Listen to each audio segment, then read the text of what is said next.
નમસ્કાર, chef Harpalsinh સોખીના YouTube channel પર હું વર્ષા તમારું સ્વાગત કરું છું। આજે આપણે બનાવશું એક હેલ્ધી ડિશ કરેલાની સબ્જી। એના માટે મેં 4 કરેલાને પીલ કરીને એના બીજ નીકાળીને એને સ્લાઈસ કરીને રાખ્યા છે। 2 કાંદા સ્લાઈસ કરેલા, 2 ટમેટા સ્લાઈસ કરેલા।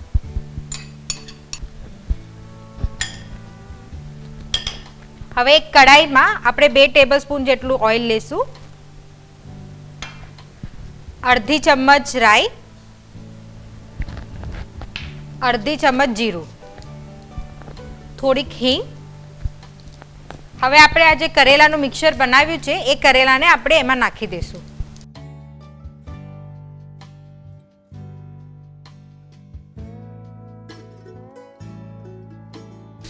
કરેલાને 3 થી 4 મિનિટ સુધી ચડવા દેશું।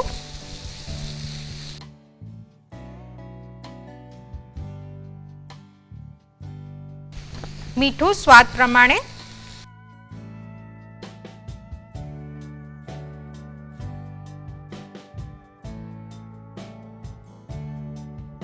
હવે આપણે આમાં અડધી ચમચ હળદ, 1 ચમચી લાલ મરચાંની ભૂકી,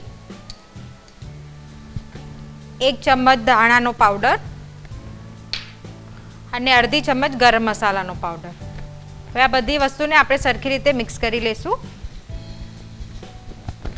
હવે આપણે આને ઢાંકીને 5 થી 7 મિનિટ સુધી ચડવા દેશું। આપણે આપણા કરેલા જોઈ લઈએ। કરેલા ઓલમોસ્ટ ચડવા આવ્યા છે। હવે આપણે એમાં 2 ટેબલસ્પૂન જેટલું ગોળ નાખશું અને 1 ટેબલસ્પૂન જેટલી બારીક સમારેલી કોથમીર, અને કરેલાને ઢાંકીને હજી 2 થી 3 મિનિટ સુધી ચડવા દેશું। હવે આપણા કરેલા ચડી ગયા છે તો આપણે એને ચેક કરી લેશું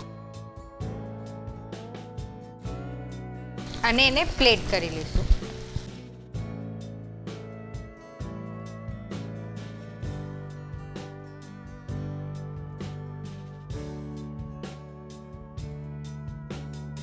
આપણા ક્વિક, ઇઝી અને હેલ્ધી કરેલાની સબ્જી હવે રેડી છે। તમે આને ફુલકા યા તો પરાઠાની સાથે ખાઈ શકો છો।